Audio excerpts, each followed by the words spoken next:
Bonjour, mon nom est François-Olivier Michaud.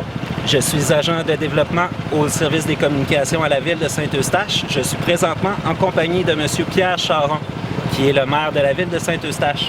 Bonjour, M. Charon. Bonjour. Est-ce que vous pouvez nous faire un retour sur la situation des inondations à la ville? Disons que présentement, la situation est quand même très stable.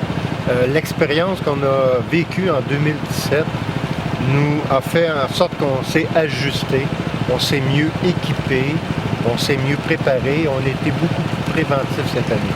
Parce que le niveau actuel est pratiquement à quelques points, quelques millimètres près de 2017, étant donné qu'on a fait des choses en prévention, que c'est beaucoup moins dur à subir pour les citoyens. Est-ce que vous pouvez nous dire plus spécifiquement qu'est-ce qui a été fait exactement? En fait, on a commencé par nos petites rivières, c'est-à-dire qu'on s'est équipé de sondes.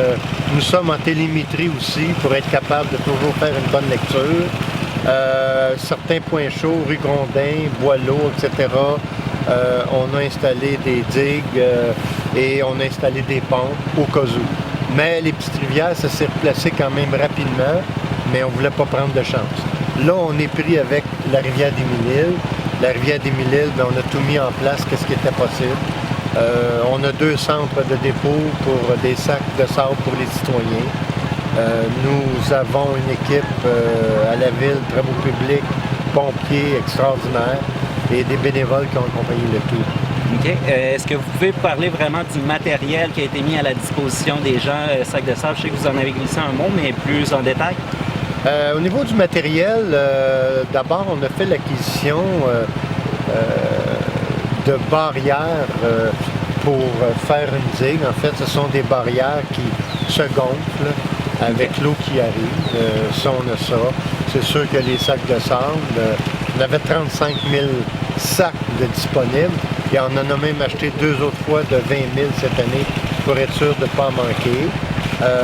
Ensuite de ça, comme je vous disais tantôt, les sondes qui ont été installées et on est constamment en vérification de nos endroits. À tous les jours, les mesures d'urgence chez nous, il y a une réunion pour faire le point. Bien sûr qu'on reçoit de l'information du ministère de la Sécurité publique du Québec et on fait le point tous les jours pour voir qu'est-ce qu'on devrait faire et à quoi s'attendre. Présentement, il y a de la stabilité. Il y a malheureusement de la pluie qui s'en vient. On va quand même suivre ça de près. Mais disons que pour l'instant, c'est stable. On est quand même heureux de ça. OK. Et est-ce que vous pouvez nous dresser un portrait de la situation pour les gens qui ont été évacués sur l'île Yale? En fait, l'île Yale, ce n'est pas à cause d'inondations, c'est à cause du pont. C'est un pont qui leur appartient, mais par souci de sécurité, on a fait une évacuation préventive et là, c'est sûr qu'on suit ça. Cette année, je pense que la période va être un petit peu plus longue, malheureusement, parce que pour pouvoir dire aux gens, vous pouvez revenir à vos résidences, il faut que le niveau baisse. Il faut qu'on fasse une inspection avec les ingénieurs du pont, des assises. Est-ce que c'est tout correct? Oui. Là, les gens pourront regagner leur condo ou leur propriété. Mais ça se dessine un petit peu plus long cette année, en 2019. Je pense que la décrue va être sur une plus longue période qu'en 2017. OK. Donc, vous ne prévoyez pas une réouverture du pont dans un avenir rapproché? En tout cas, certainement pas pour la fin de semaine qui s'en vient. Nos pronostics nous indiquent peut-être pour la fin de semaine prochaine, mais sous toute réserve, avec Dame Nature, des fois, ce qu'elle peut nous réserver, parce qu'il ne faut pas oublier que dans le nord, l'eau qui nous affecte ici, ça descend des Outaouais. Oui. Dans le nord, c'est pas fondu, là. À Saint-Adèle, il y a encore 2 pieds de neige. Okay. Donc, ça peut avoir un impact. La température est un peu froide présentement, mais c'est un petit peu plate parce qu'on est le 2 mai, mais elle nous aide. Okay. Donc, ça se fait un petit peu plus lentement. C'est bon. Puis, si on regarde comparativement à 2017, il y a moins de propriétés qui ont été inondées cette fois-ci. Est-ce qu'on peut croire que ça a été justement moins pire qu'il y a 2 ans? En fait, c'est la prévention qu'on a pu mettre en place qui a tout fait la différence. La dernière fois, en 2017, on a été pris avec 2 sortes d'inondations.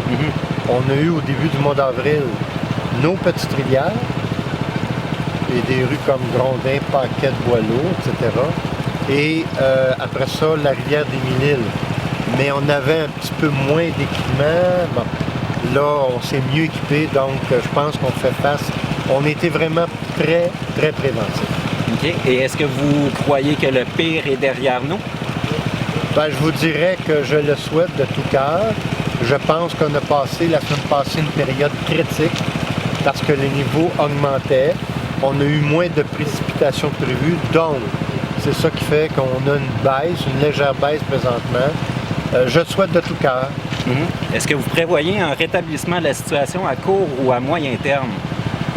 Je crois qu'à moyen terme, on va pouvoir rétablir la situation. OK. Avez-vous un dernier message que vous voulez adresser à la population? Bien, premièrement, je remercie la population pour leur compréhension. Je crois qu'ils voient que la ville de Saint-Eustache a tout mis en œuvre cette année encore mieux. Je les remercie pour leur patience. Je veux les rassurer.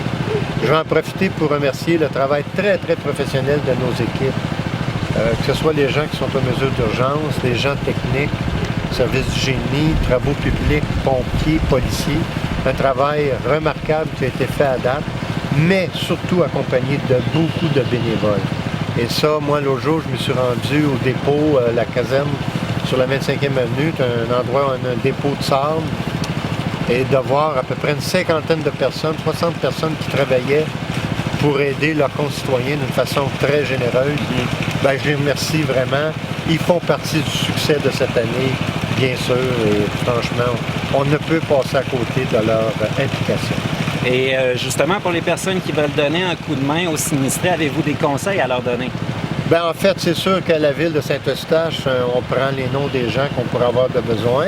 Au niveau des sinistrés, c'est la Croix-Rouge qui est le meilleur chemin parce que ce soit des biens, que ce soit des dons, c'est la Croix-Rouge qui est le mieux placée pour gérer toute la situation. À la ville de Saint-Eustache, on a une entente avec la Croix-Rouge, donc ça peut se faire là.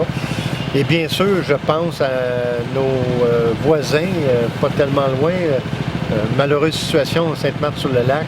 Sainte-Marthe-sur-le-Lac, là, la Croix-Rouge, je pense qu'elle peut leur donner un bon coup de main. Nous, la ville, on a participé avec des équipes là, pour les aider à différentes choses, comme on l'a fait d'ailleurs à Pointe-Calumet. Et je leur souhaite bon courage. C'est une situation vraiment pas facile. 2500 maisons, comme on disait, là, que les gens ne s'attendaient pas à ça. Alors, je leur souhaite bon courage. Puis, on est là pour les épauler là, aux besoins, bien sûr.